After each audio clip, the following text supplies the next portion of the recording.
الحمد للہ وحدہ والصلاة والسلام علی من لا نبی بعدہ اما بعد۔ پہلے تو جی یہ 3 سوال ہیں۔ پہلا سوال ہے کیا ہاتھ کی لکیریں دیکھنا جائز ہے؟ یہ میں نے ایک دن پہلے بھی بتایا تھا کہ ہاتھ کی لکیروں کا آپ کی تقدیر یا مقدر کے ساتھ کوئی لینا دینا نہیں ہے۔ یہ ہاتھ کی لکیریں صرف آپ کے ہاتھوں کو بند کرنے کے لیے اللہ نے وہ جوائنٹس ہیں نا، ان کے اوپر وہ بنائی ہیں۔ اگر یہ نہ جوائنٹ ہوں، لکیریں نہ ہوتی تو وہ ہاتھ ایسے بند ہوتا کہ جیسے اندر کوئی چیز ہے۔ تو یہ لکیریں صرف اور صرف ہاتھوں کو بند کرنے کے لیے ہیں۔ ان کا کسی قسم کی پامسٹری، تقدیر، اولاد، شادی غمی، اولاد مرنا کب ہے، شادیاں کتنی ہیں، نہیں ہیں، بالکل نہیں ہے۔ اور اسی طرح سیاروں کا، ستاروں کا بھی آپ کی تقدیر کے ساتھ کوئی تعلق نہیں ہے۔ بڑی پکی بات ہے یہ، اور یہ تو مسئلہ ہی اتنا خطرناک ہے ستاروں والا کہ بندے کو کفر میں لے جاتا ہے۔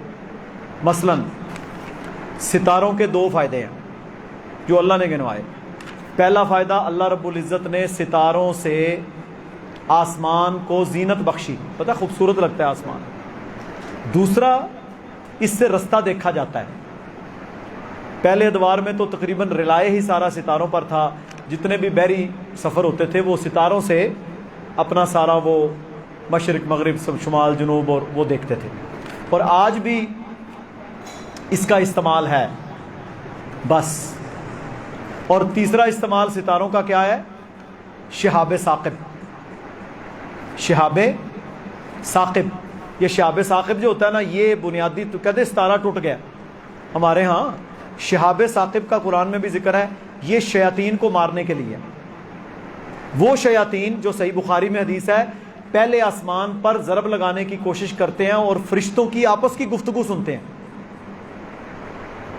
کچھ نہ کچھ فرشتوں کو لوہے محفوظ جو علم ہوتا ہے نا، وہ آپس میں گفتگو کر رہے ہوتے ہیں، یہ پھر سنتے ہیں۔ اللہ کے نبی نے فرمایا کہ یہ پھر کوئی ایک آدھی بات ان کی اچک لیتے ہیں، یعنی کوئی ان کے کان میں پڑ جاتی ہے شیاطین کے، اور پھر یہ جادوگر کو آ کے بتاتے ہیں، اور وہ 100 جھوٹ ملا کے پھر آگے کرتا ہے معاملہ۔ تو اس لیے میرے بھائیوں، پامسٹری، ہاتھوں کا دیکھنا، ستاروں پر ایمان، یقین، کسی پر مشکل آؤ، تیرے لگتا ہے ستارے گردش نے، کمال ہو گئی بھائی۔ اور بھائی مشکل اور آسانی اللہ کی طرف سے ہے۔ ستارے تو خود اللہ کی مخلوق ہیں اور ہمارے سے چھوٹی مخلوق ہیں۔ جب وہ خود محتاج ہیں اور بے جان ہیں، وہ تمہارا کیا فائدہ کریں گے؟ وہ بیٹھے ہوتے ہیں خناس چینلوں کے اوپر، اور جناب وہ جی ستارے یہ کہہ رہے ہیں کہ 2024 میں عمران خان کو ڈرامے، جھوٹ، ہم نے آج تک ان کی کوئی بات سچی نہیں دیکھی، یہ مر جائے گا، یہ ہو جائے گا ایسے۔ اور اتنا بڑا جرم ہے یہ۔ اللہ کے نبی صلی اللہ علیہ وسلم نے فرمایا جو بندہ کسی کاہن کے پاس، یعنی پامسٹرسٹ، جادوگر، ایسے بندے کے پاس جاتا ہے اپنی قسمت کا حال پوچھنے کے لیے، اور جو اس نے بتایا پھر اس کو مان بھی لیتا ہے، ادھر تو سب مانتے ہیں، فرمایا اس نے اس دین کا انکار کیا، شریعت کا انکار کیا جو مجھ پر نازل ہوئی ہے۔ اتنا بڑا جرم ہے، کفر ہے۔ تو اس لیے ہمارا توکل صرف اللہ پر ہے۔ اللہ کے علاوہ کوئی بگڑی بنانے والا نہیں، کوئی مشکل کشا نہیں، کوئی حاجت روا نہیں، کوئی بچے بچیاں دینے والا نہیں ہے، کوئی فتح و شکست کا مالک نہیں ہے۔ یہ سارا خاصہ صرف اور صرف اللہ رب العالمین کا۔ ستارے کچھ نہیں کرتے۔ تو یہ ٹاپک کیونکہ تقدیر سے ریلیٹڈ تھا، میں نے ذرا کھولا ہے۔ کیا خوشبو لگا کر قبرستان جا سکتے ہیں؟ بھائی یہ عورتوں کا سوال ہے۔ عورتوں کے لیے بلا وجہ کثرت سے قبرستان جانا جائز ہی نہیں۔ کبھی کبھار اپنے محرم کے ساتھ باپردہ ہو کر موت اور آخرت کو یاد کرنے کے لیے وہ جا سکتی ہے، لیکن خوشبو نہیں لگائے گی۔ اگر کوئی ولد الزنا بچہ ہو تو کیا اسے ضائع کروایا جاتا ہے؟ یہ تو زنا کا راستہ کھولنا ہے۔ اصل میں یہاں پر تو سارا ہی نظام ہی کفریہ ہے نا، یہاں پر نہ کوئی حد قائم ہوتی ہے، نہ کچھ ہے، نہ لینی نہ دینی، تو لوگ یہاں پر بدکاریاں کرتے ہیں، اور پھر ولد الزنا بچے ہوتے ہیں، پھر ان کو ضائع کروا دیا جاتا ہے ہسپتالوں والے۔ حالانکہ قانوناً جرم ہے، یہ قانوناً بھی جرم ہے۔ پھر ہسپتالوں والے جناب لاکھوں کروڑوں ان سے بٹورتے ہیں۔ یہ سارا دھندا ہی حرام دھندا ہے، اور اس کی جڑ زنا ہے، اس کی جڑ زنا ہے۔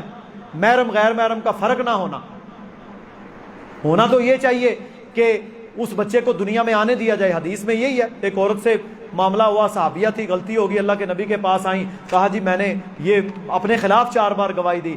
فرمایا جب یہ بچہ پیدا ہو جائے نا پھر آنا. پھر وہ آئیں, اللہ کے نبی نے کہا ابھی دودھ پی رہا ہے بچہ, جاؤ جب یہ روٹی کھانے کے قابل ہو جائے پھر آنا. پھر وہ بچہ چلنے پھرنے لگ گیا, اپنے آپ کو سنبھال لیا اس نے. پھر اس پر حد جاری کی گئی کیونکہ شادی شدہ تھی, زانیہ تھی, اور اس کو سنسار کیا گیا. بات کرنے کا مقصد یہ ہے کہ ضائع کریں گے تو وہ چھپ جائے گا, لیکن یہاں پر تو نظام ہی ہو رہا ہے نا, نہ حد جاری ہونی ہے.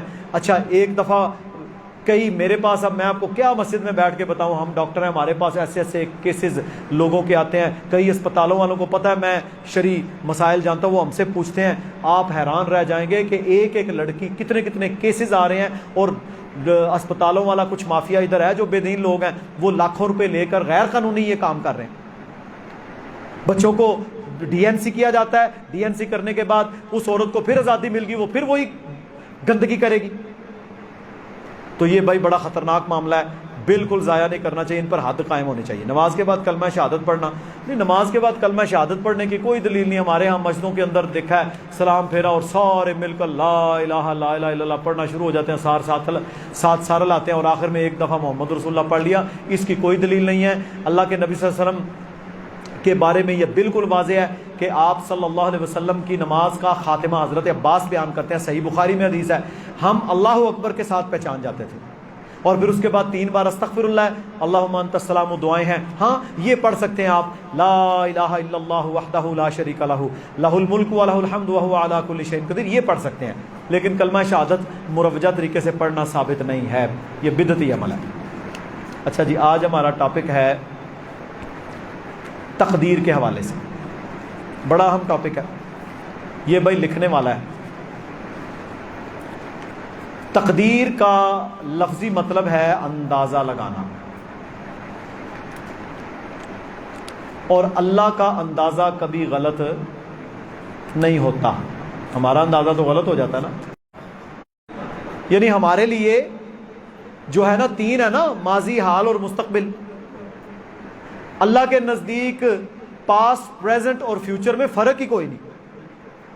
اللہ جس طرح ماضی کو جانتا ہے اسی طرح مستقبل کو جانتا ہے, اسی طرح حال کو جانتا ہے. ٹھیک ہے, تو اللہ عالم الغیب والشہادہ, سب کچھ جاننے والا ہے وہ. تو اللہ کا اندازہ غلط نہیں ہو سکتا.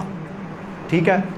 تقدیر کے موضوع پر امت کے اندر بہت سارے لوگ گمراہ ہوئے, تقریباً وہ عقائد موجود ہیں. ان میں پہلا گروہ ہے جس کا نام ہے جبریہ. کیا نام ہے؟ جبریہ. ان کا یہ عقیدہ ہے کہ اللہ نے لکھا تب ہم نے کیا. یعنی سارا الزام کس پہ لگا دیا؟ نعوذ باللہ اللہ پہ. کہنا جی جو لکھے ایسی ہو گیا. اب ایک بندے کو میں نے کہا یار تو یہ کام کر رہا ہے, کہنا میری تقدیر ہی چیز نہ لکھے, میں کی کرا. اندازہ کریں, او جی میرے تے مقدرہ وچ ہی گانا ہے, میرے تے مقدرہ وچ ہی سود ہے. میں مثال دے رہا ہوں, میرے مقدرہ چ قتل کرنا لکھے, میں کی دشمنیاں ساڈے مقدرہ چ نے. یہ کیا ہے؟ یہ ان کا عقیدہ تھا کہ اللہ نے لکھا, ہم بے بس ہیں, بے اختیار ہیں, جو لکھا جا چکا ہے وہ ہو کے رہنا ہے, تو اس لیے ہماری کوئی غلطی نہیں. یہ کون سا گروہ ہے جی؟ جبریہ. اور یہ گمراہ ہے. یہ تو بہت بڑا الزام ہے نعوذ باللہ اللہ پر. یہ گروہ گمراہ ہے, اور آج بھی جو اس قسم کے عقیدے رکھتا ہے وہ گمراہ ہے. دوسرا گروہ تھا نعوذ باللہ, یہ بھی بڑے خطرناک تھے, یہ منکر تقدیر تھے. وہ کہتے ہیں اللہ کو پتہ ہی اس وقت چلتا ہے جب بندہ کوئی کام کر لیتا ہے, پہلے نہیں اللہ کو پتہ ہوتا. یہ تھے قدریہ. قدریہ یعنی منکرین تقدیر. انہوں نے لوح محفوظ, تقدیر, اس کا ہی انکار کر دیا. اچھا, یہ بنے جبریہ کے اپوزٹ تھے, لیکن وہ انکار کیا اور یہ بھی کفر میں چلے گئے. تیسرا گروہ ہے اہل السنہ والجماعہ, صحابہ کا گروہ. تابعین کا گروہ، اہل سنت کا گروہ، ان کا کیا عقیدہ ہے کہ ہم نہ جبریہ ہیں کہ نعوذ باللہ اللہ نے لکھا تو ہم کرتے ہیں، نہ ہم منکر تقدیر ہیں. ہمارا عقیدہ یہ ہے کہ اللہ رب العزت نے انسان کو مکمل با اختیار پیدا کیا ہے. اللہ نے انسان کو مکمل با اختیار پیدا کیا ہے، اس پر اچھا یا برا عمل کرنے میں کوئی پریشر نہیں ہے. اس کی دلیلیں کچھ میں دوں گا آپ کو سمجھ آ جائے گی. سورہ اللیل میں اللہ نے فرمایا اعوذ باللہ من الشیطان الرجیم فَأَمَّا مَنْ أَعْطَى وَاتَّقَى، پس جو بندہ اللہ کی راہ میں خرچ کرتا ہے اور تقوی اختیار کرتا ہے، وَصَدَّقَ بِالْحُسْنَى، اب یہ آیتیں سمجھنے والی ہیں، وَصَدَّقَ بِالْحُسْنَى، سچائی کی تصدیق کرتا ہے، فَسَنُيَسِّرُهُ لِلْيُسْرَى، ہم اس کے لیے آسانیاں آسان کر دیتے ہیں. یہ سمجھیں ذرا بات. پہلے بندے نے کیا کیا؟ فَأَمَّا مَنْ أَعْطَى، اس نے اللہ کی راہ میں خرچ کیا، تقوی اختیار کیا، اسلام کی تصدیق کی، یعنی اس نے نیکی کی، تو اس کی جزا میں کیا ہوا؟ فَسَنُيَسِّرُهُ لِلْيُسْرَى، اس کی نیکی کی جزا میں ہم نے اس کے لیے آسانیاں آسان کر دی.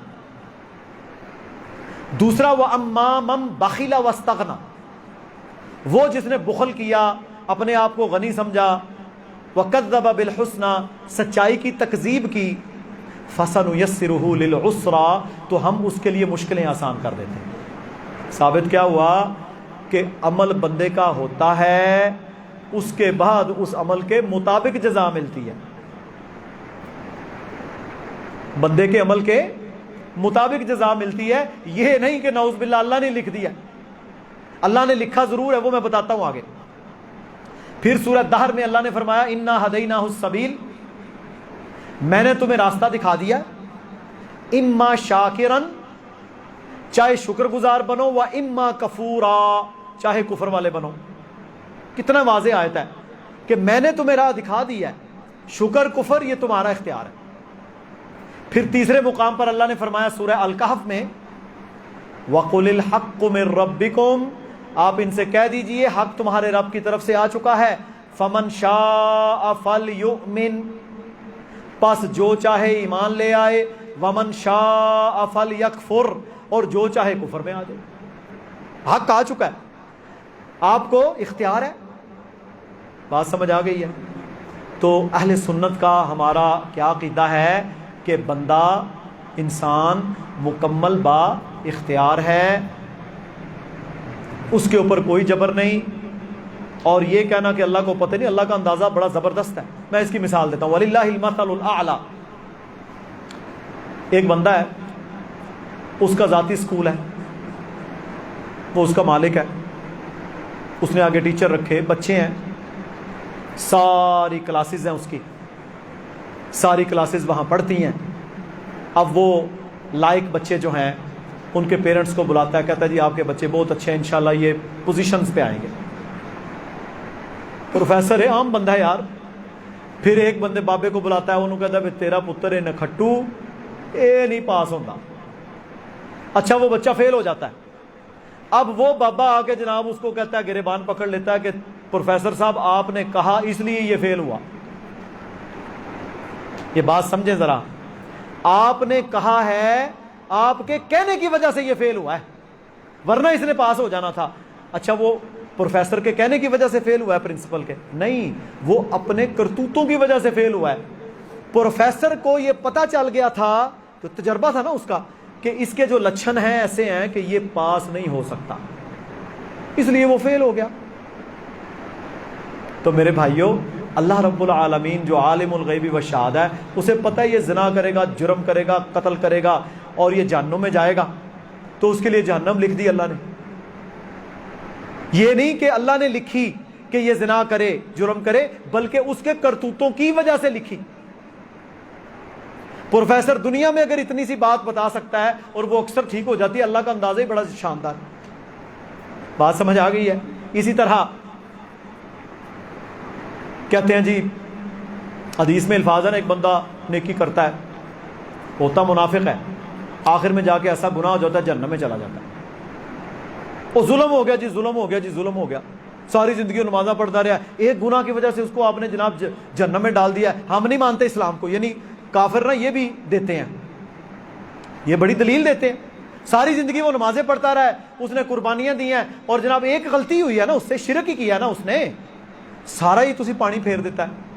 اچھا ایک بندہ لیفٹیننٹ بھرتی ہوا، اس نے جناب پروٹوکول، اپنے افسروں کی اطاعت، آرمی کے جو بھی اصول و ضوابط ہیں ان کی پابندی کی، اچھا چلا جناب. وہ میجر بنا، کرنل بنا، بریگیڈیئر بنا، جناب اس کو تمغے ملتے گئے، لیفٹیننٹ جنرل بن گیا، بڑے عہدے پر چلا گیا. اب اس نے آرمی چیف بننا تھا، اس کا 25 سال کی قربانیاں فوج کے لیے، جنگوں میں بھی وہ شامل ہوا.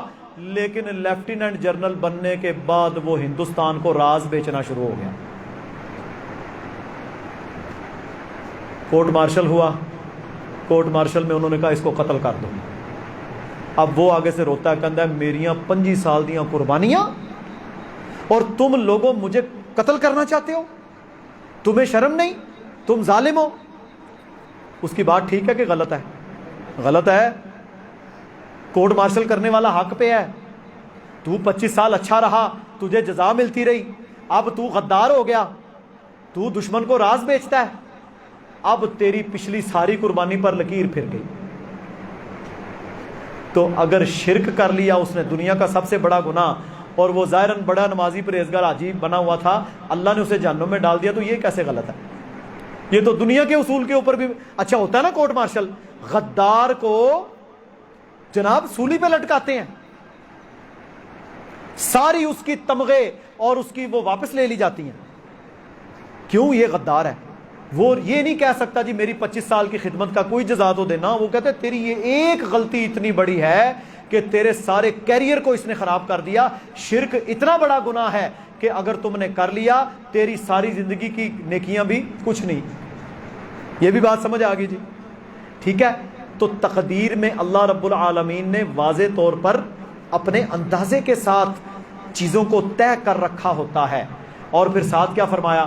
فرمایا ظہر الفساد فی البر والبحر بما کسبت ایدی الناس. خشکیوں اور تریوں میں جتنا فساد ہے یہ لوگوں کے اپنے ہاتھوں کے کرتوتوں کا نتیجہ ہے. اللہ تعالیٰ نے نہیں، ان کے مقدر میں لکھا یہ اپنے کرتوت کرتے ہیں. اللہ کو اندازہ ہے کہ یہ جہنم میں جائے گا اپنے کرتوتوں کی وجہ سے. تو تقدیر پر ایمان رکھنے والا نا بہادر ہو جاتا ہے. اسے پتہ ہوتا ہے کہ میں اچھے اعمال کروں گا، میرے رب نے میرے لیے خیر کا معاملہ کرنا ہے. میں اگر برائی کروں گا تو میرا رب میرے لیے یہ معاملہ ہوگا، دوسرا معاملہ ہوگا. اور اگر میں برائیاں